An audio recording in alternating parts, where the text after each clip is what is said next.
Hello, everybody. Welcome to the Benchmark Podcast. This is Brother Wolf. Excuse me.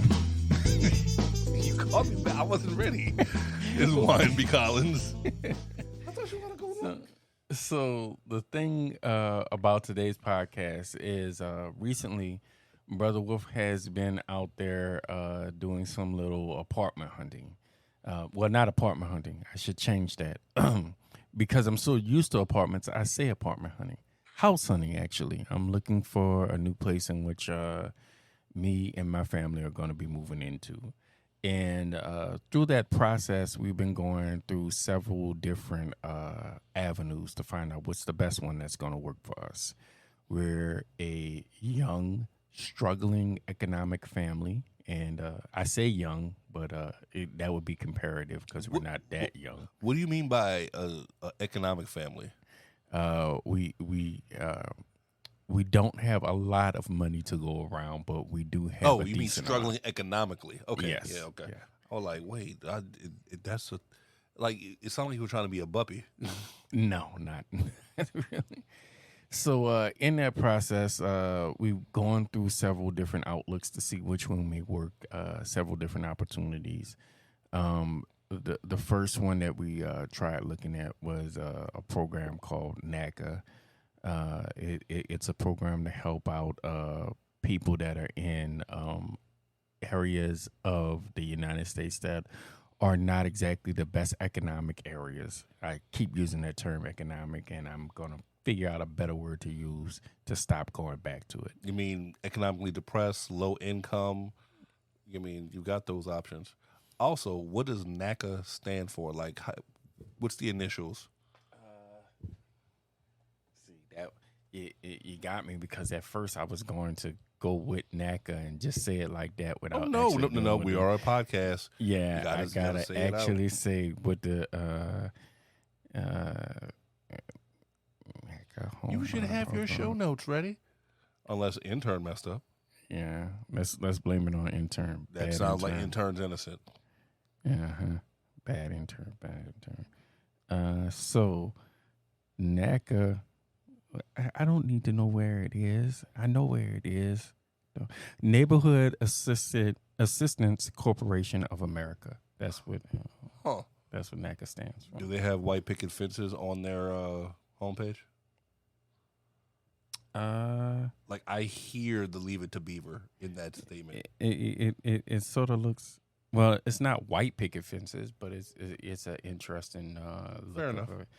But yeah, so we went and looked at their program first, and the thing about their program is they want you to have almost a 0 to none debt ratio, and in today's America. Yeah, in today's America, yes. And so what winds up happening is with that, you're able, after that happens, you have to put in about 250 hours of what they call sweat equity.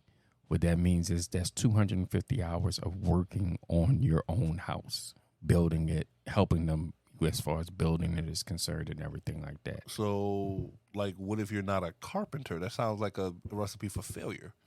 Well, you're going to be around those, carpenters and those builders and everything. Basically, I had somebody else look it up before you continue. And when they say that you're going to be doing sweat equity for that time, they basically mean you're going to be walking around with a garbage bag and picking up the stuff after. Okay, I'm fine with that. Because I was about to say, just because a doctor's there, I don't want to go ahead and be doing surgery with. No. How about you do that because you're the expert and the professional? Yeah, so I was a little worried about it too. But actually, the store manager I work for, he's like, I looked it up because I kept saying, I don't know if my house is going to pass fire code if I got to build it. I'm just being honest.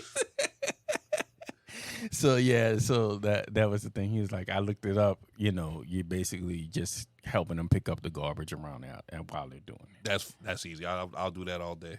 And so we went to that program. We saw that they said with everything, even after we get rid of all of the debt, it would still take us about 18 months 18 months to 24 months before we would actually be able to get into a place. And So wait, like I said, What are they providing for you exactly? so here's the little bit of the thing with them is that I've had this question come up before because other people have said the same thing. If they're not charging you for the land and they're not really charging you for them building it because you're helping them build it, what exactly are they charging you for? Because they're not also supposed to be charging you for um, the actual building materials either. So the thing is, I believe that you are through a way purchasing the stuff from them, and then They've made themselves the middleman. they've made themselves the middleman. That's exactly what it is. So we looked at that program, and we will be probably going back to our second appointment for it. The other program we looked at is the HUD housing program. It what it is What does HUD stand for those who don't know? Housing Blame it on housing intern. development. I forgot what the U is. Housing urban development. Don't say it with a question mark. Come on, man. You're supposed to know this. Hold up. I might be right. I might have gotten it off there because I've had more experience with this acronym than I've had with the other one. HUD stands for Housing and Urban Development. Wasn't that wrong? So yeah. So with that their program that they use in order to go ahead and take care of it, they have a very similar program to NACA, whereas you would have to work with developing, work with them as far as building the house is concerned, do some volunteer work out there, and you would have to get down your debt to about under 2,000 and have a credit score. Wait, 2,000 what? Under $2,000 debt. Oh, so just across the board, you can't have more than $2,000 worth of debt. Exactly. It's consumer debt, student loan debt, like just. All of the above. Are they serious? Yes. So yeah, so that's another program in which we're looking at, and we realize that program may take a great deal of time in order to go ahead and compete. Another program that we went through was the first time home buyers program, that national first time home buyers program. Now we found out that they do offer us several different forms of loans that are very good rates per se, but unlike with the other two, a lot of them don't have to deal with as far as building your own house. They're dealt with previous houses that are already built, and that could be a blessing and a curse, because you're going to deal with, if you build it from the ground up, you not only can design it how you want and leave out the things that you don't want, but also you're going to pay more money if you have it pre-built already, because now you're paying for the house and the land as opposed to just the land or just the house. Understood. Now, I know you've been trying to avoid it, but I've got to ask. If you have less than $2,000 debt personally, what do we need the program for? That is a constant thing that is said online all the time. Like, they're like, there is no by the time in which you're done working with these places, you can do it yourself without needing them. That's the constant thing. I guess my confusion is because I'd like to be a homeowner at one point. I just know that I'm not there yet. I'm still kind of transient, still kind of back and forth. So I don't want to put my energy into something that I'm not going to be doing yet. So the concern I have is if they can make it so that way, because the average American has what? A mortgage, a car note, student loan debt. Mm-hmm. Now, let's just assume you are one of the recently graduated millennial and down, you know what I mean? Or graduated on up to millennial, however you want to do it. That means you have a car note and student loan debt, which Right. means you can't And do. most of those typically are over 2,000, and that means you would not qualify for the program. So, do they realize how far they're pigeonholing their potential audience? I mean, I've said the same thing. Um, I, Because I mean, what if you're a person who has 70,000 in debt, but you make 90,000 a year? That should be paid off almost pretty quickly, and you have the chance to grow if you're making that amount of money. So, are we really concerned about that debt? um, we may not be, but apparently they are. I'm you sold me on air fryers. You're not selling me on these, bro. So, with that being said, those three ways are the first time home buyers thing. They do offer you they offer you several grant programs in order to help out with it, Okay. which is nice. But you have to go through a lot of red tape in order to qualify with those. There is another way, which is the standard way in which everybody buys a home. You set up a real estate agent, I thought you were going to say inherent. I ain't going to lie. a real estate agent, and from the real estate agent, you go ahead and you work towards you work towards looking for different places, different properties that you may find that might be affordable to something that you can get, and the real estate agent puts you in touch with several lenders that can go ahead and do that. And one thing I think people don't know that you need to know is that you okay? Yeah. I just realized that. Need to charge. No, one of the things that you need to realize is that when it comes to a real estate agent, they don't get paid until the house is actually sold, when money is changing hands. So if you're not changing hands, you have nothing to worry about. Now that doesn't mean work this agent to death and then not pay them. You know what I mean? If you don't like the house, you don't like the house. But if you really, really, really want to get a house and it's not fitting your needs, feel free to move on. You're not losing any money on that yet. You know what I mean? Maybe inspections and whatnot, but that's it. Yeah, definitely. So, mentioning that, so we have a real estate agent that we've been going through, but we decided to go ahead and start looking at some houses. We just looking around and seeing what we saw. So the first house that we went to was a house in not necessarily the best area of the city. For people that don't know the New Orleans area and everything, the East has been kind of hard hit by crime, I should say, recently, because they don't have the police force that the areas of Mid City has and stuff like that.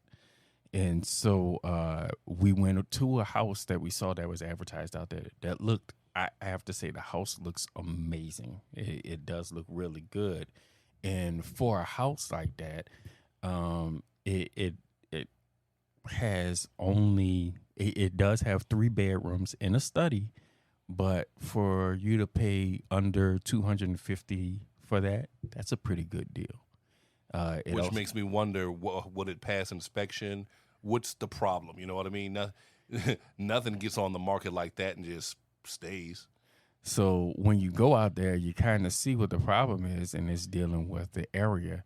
There is a lot of there's a lot of different areas that around there, a lot of houses that are being torn down because the people that live there have abandoned those homes. So it's blight.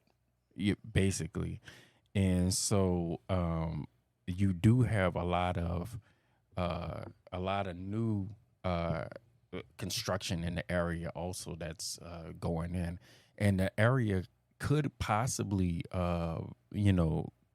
possibly become a really good area over time.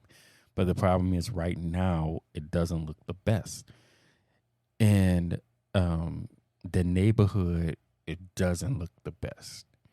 But as I said, you can see that they are working on demolishing a lot of the area. So we can see a future in that area. and it is a pretty good looking house. My brother's looking at it right now, the house, and it does have a lot of modern look to it and feel. I mean, I see the upside. I also see the location. So this is a this column A, column B argument. I'm like, I can see the upside, but I can see the downside as well. So with that being said, that was the first house we looked at, and the gentleman that helped us out with that house, I don't know, I don't want to put him on the podcast yet, without asking him and stuff like that.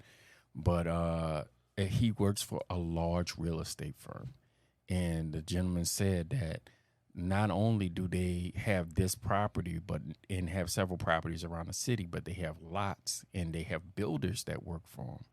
The owners own the lots, and the builders build whatever house to whatever specifications that you want on those particular lots. And they use some of the existing houses that they have in order to say, hey, this is how we're going to plan this. This is how we're going to build it. You can figure out what your house will look like based on this house. Right. So he showed us all of that, and he was like, once you get down to exactly what lot you want, come see me, and I'll put you in touch with one of my lenders in order to go ahead and deal with it. The second house that we went to was a house sold by by a private real estate agent, I believe, and she showed us a house on the West Bank.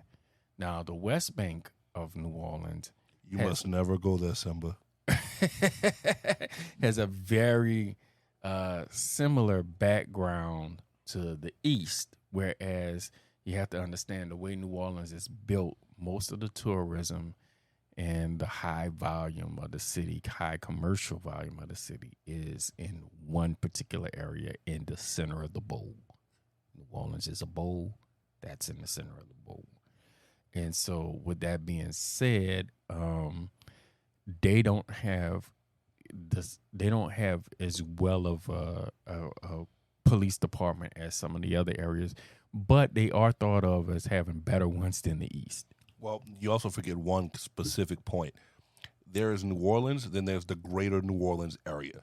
So to make sure we're clear on this, for Boston, for example, Boston proper is really small, but everything attached to Boston is really large. If you are in New Orleans, you are in Orleans Parish. Remember, the influence that we have, parishes, not counties. They're equivalent. Don't worry about that. But the greater New Orleans area includes Jefferson, St. Tammany to an extent, St. Bernard parishes. There are areas that are included with it because it's just a quick drive away. So on the West Bank, you have Gretna, Harvey, Tarrytown, West Wego, Algiers, and most of that stuff is JP as opposed to Orleans. Right. The only one that is Orleans is Algiers, actually. That's the only one that primarily is Orleans. And so when we went to that side, we found once again a place that probably in mid-city would be considered more expensive, but in this area was right underneath 300,000. So oh my. I feel poor looking at this. And so it is a 5-bedroom, and it has a you gonna get a dog? And it has a 2-car garage, and it is about 2,500 square feet. It is a large property, and it for that price, it's pretty good. I mean, no, the price is on point, but I got a point to argue with you. Number one, there we go. Oh, okay. That's where it is. I was going to say, is this close to the West Bank Expressway? That was the first thing that was coming to my mind. But this is a nice house, but I'm wondering, one of my biggest hatred with home purchasing, ownership in general, is that if you own $1 million house, you're technically a millionaire because it's an asset. You also have to pay $1 million taxes. This is true. And that's something people truly don't remember. You know or understand. what's a surprise? I looked this up. The taxes for that first house I showed you, everybody in New Orleans has been complaining about taxes, right? The taxes for that first house went down by $400 a year last year. What? Yeah, I was. I, So I was surprised. wait. The reason I'm saying this too is because I've had various people I know because of our problems with flooding. Insurance went up. Insurance went through the roof. Yeah, yeah. But So if you're once you figure out your entire escrow, so your home ownership payment, your home ownership payment, that's failure. Your mortgage payment, your insurance payment, and any other things, you combine that together. That's your one payment, right? Typically speaking, when your insurance goes up, they recalculate everything. So if you were paying like $879, if insurance jumps, you're paying $1,000, $1,000, 1,100. all right. So yeah, not a fan. So we went over there. It was an open house, so they had other families looking at that one. The other one was we just asked for a tour and set up an appointment. But yeah, this one was an open house. The lady showed us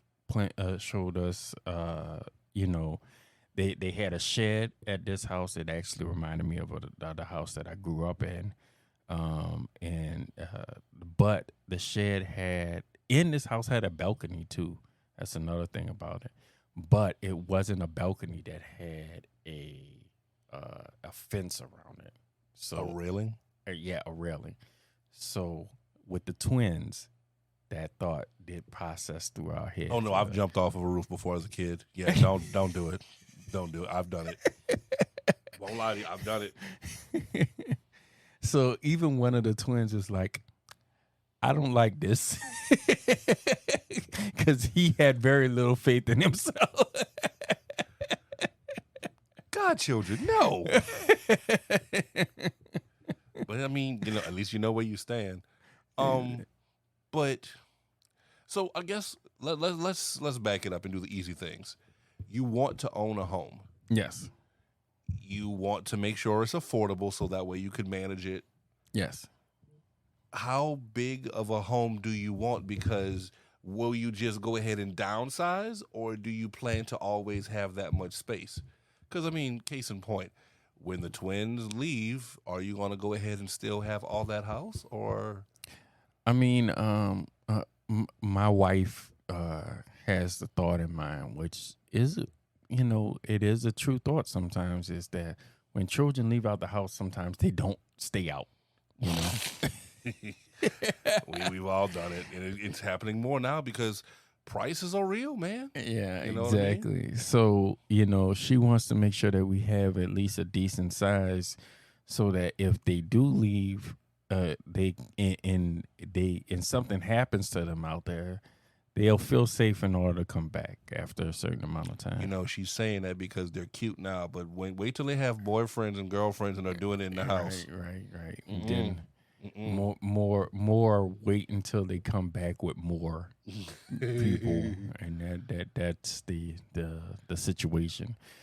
But I have to say that this has definitely been an interesting experience that I wanted to bring to the listeners, because I think So what that have is you something. learned? Because it sounds like you've been given the runaround. You've not gotten anywhere per se as far as getting closer to your goal, but you know what to do and what not to do. What is when it's time for me to go start looking for houses, what's the advice you would give to me so that way I would succeed?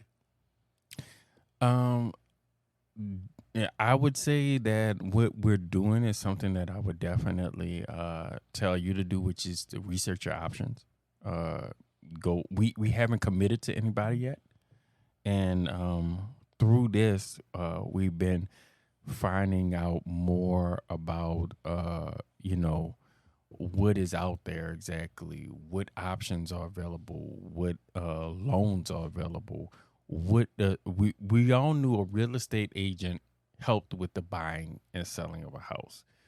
What we don't know is the little intricacies that go in that. So shoot me something. What's going on, man? Well, That's what I'm asking. so there are several parts to the buying process.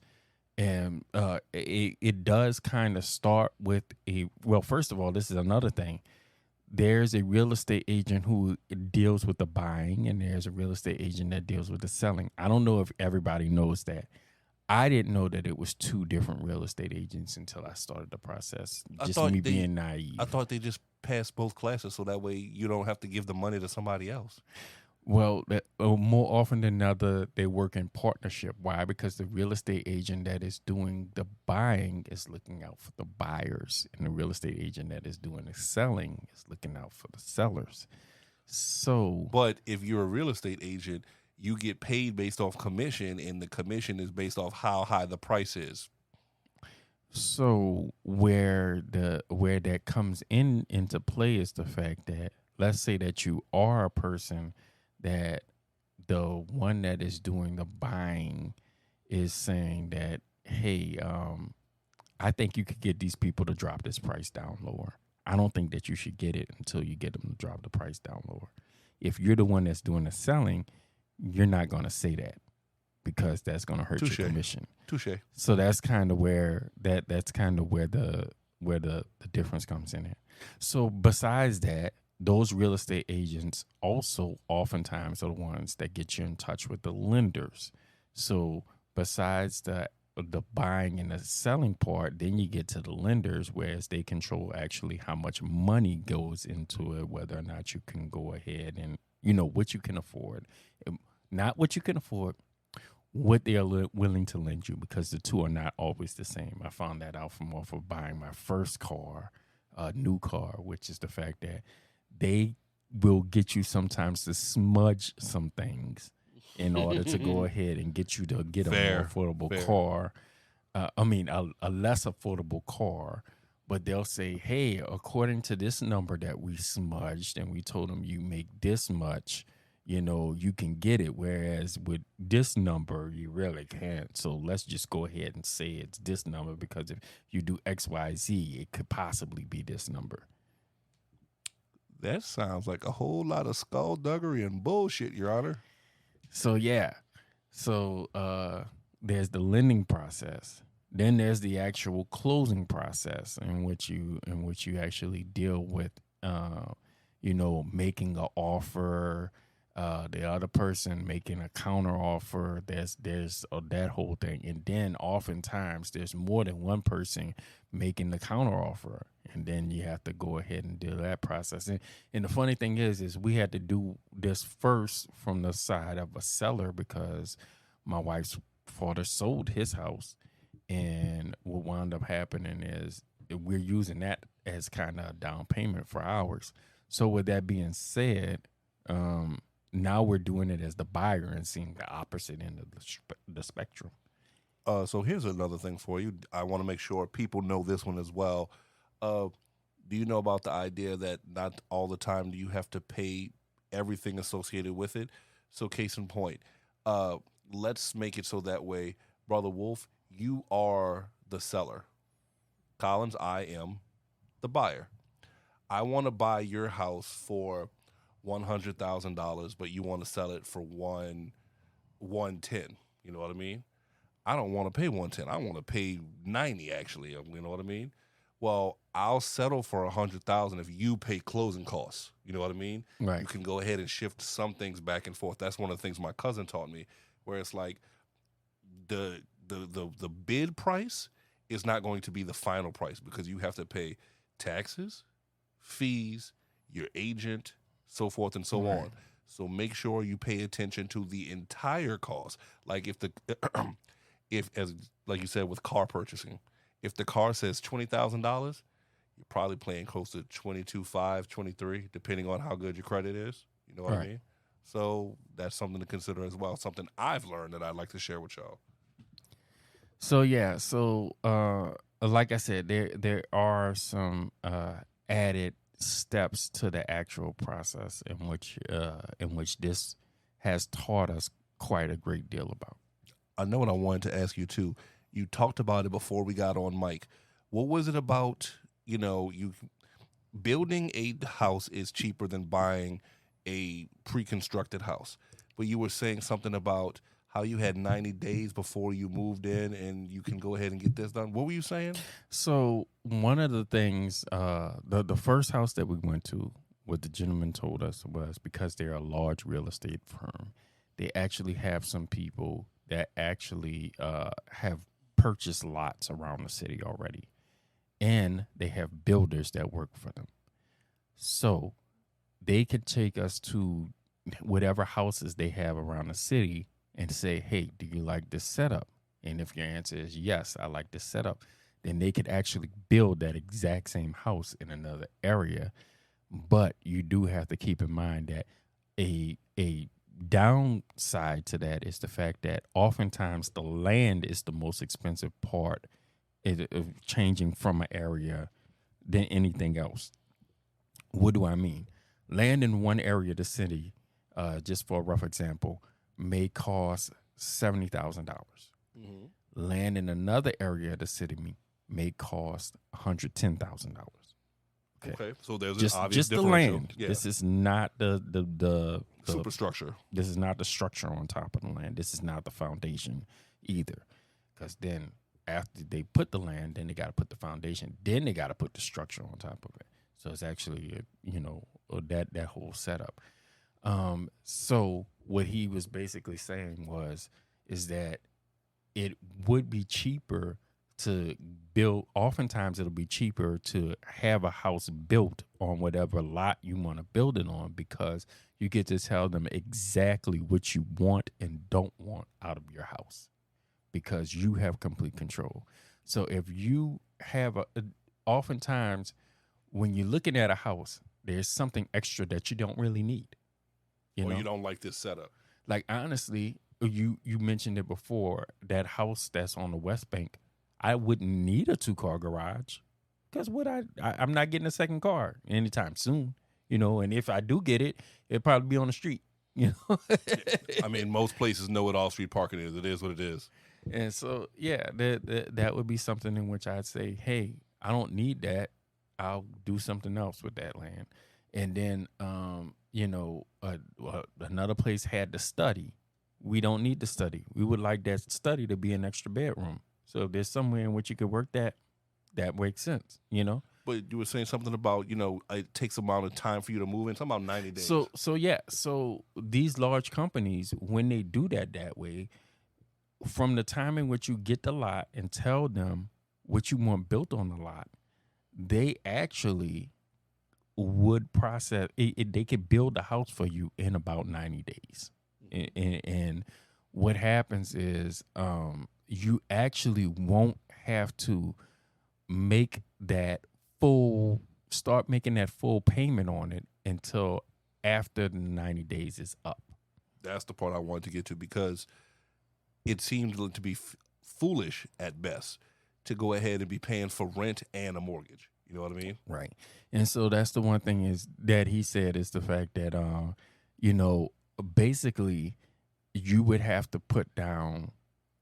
So you don't even have to put down a down payment. He was saying until after that 90 days is up. What you do have to put down is you have to put down the amount of money in which some down for the building fees and stuff like that, because they want you to pay for the cost for that. So that is a couple of thousand, but it is not a down payment amount. And then whatever you put down, that goes out of your down payment. That isn't included with your down payment. So it does make a big difference as far as it is. And it was something I mentioned to my wife originally, which is the fact that it may be cheaper to find a lot and build than to already move in an established home. I told her that from the very beginning, because a lot of the places she was coming up with, if we were to get them regularly, they would cost somewhere around $400,000. So let me ask the easy question that every person who has a significant other that they're trying to fight with: how do you compromise in this situation? Just basically communicating that, hey, this way you can get the house you want and it won't cost as much. But this one's immediate. 90 days for the house you want. A lot of women, even though, and I should change that. A lot of people, I'm not going to say women. Shout out to my sisters out there. But a lot of people, they are willing to wait at least 90 days to get what they really want. Okay. All right. So there you go. It's just one of those. I know that there are some things that are non-negotiables, and I'm wondering. Yeah, she was saying if it was 2 years or something, no. But 90 days, she'll take that. And I'm just thinking too, like, imagine one of the. We've all done our fair share of apartment hunting. One of the most frustrating things I think I've ever come into, especially when you deal with older houses, they're not been brought up to code, quote unquote, but they've been grandfathered in so they're safe when they don't have enough outlets. Because we need, a plug for this, a plug for that, a plug for the other. And you got a whole big old room with 3 plugs. That 5-bedroom, 2-bathroom that I was talking about, the shed, not the house, the shed had termite damage, and they had termites on it.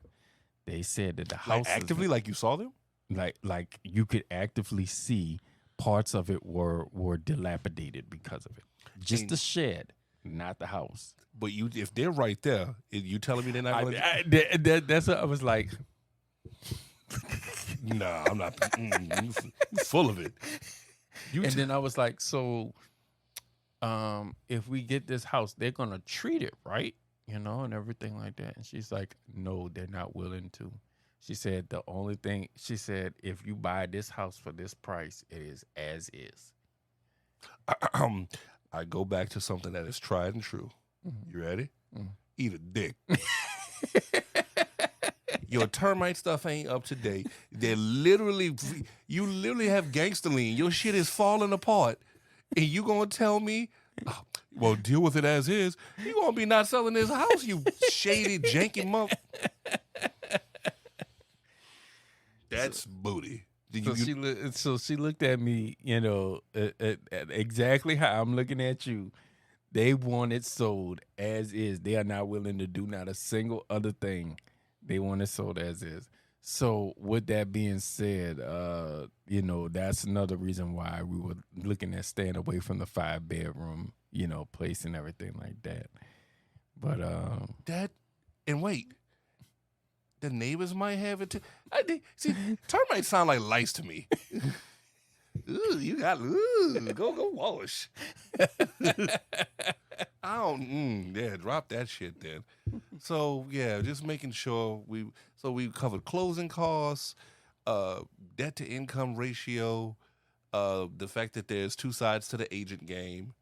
I feel like we're missing something that we should have covered, but I mean, this is ongoing. So until we get definitive, we know it's going to come back to it. So I guess give y'all updates. So I guess for the interim, is it closing time? I think it's closing time, brother. Well, with that said, this is Y&B Collins and Brother Wolf. This is the Benchmark Podcast. Hopefully, with our experiences in this critical thinking, we'll get the best outcome, and hopefully, you'll get one too. Later, guys. Thank you for listening to the Benchmark Podcast, a product of Benchmark Media LLC, where we always attempt to establish a positive benchmark. We would like to remind everyone that the views and opinions expressed are strictly the views and opinions of each individual, and those views do not reflect the stance of Benchmark Media. Any opinion stated is not to be construed as professional advice or help. Please contact a professional for any help you may require. We would like to thank all of our guests for today and also for contributions of our listening family. Remember to contact us at therealbenchmarkpodcast@gmail.com or www.therealbenchmarkpodcast.com. Or you can follow us on social media, Facebook, or Instagram. And if you'd like to be a friend of the show, you can donate to us on our PayPal. You can give me a drink. All rights reserved by Benchmark Media, LLC.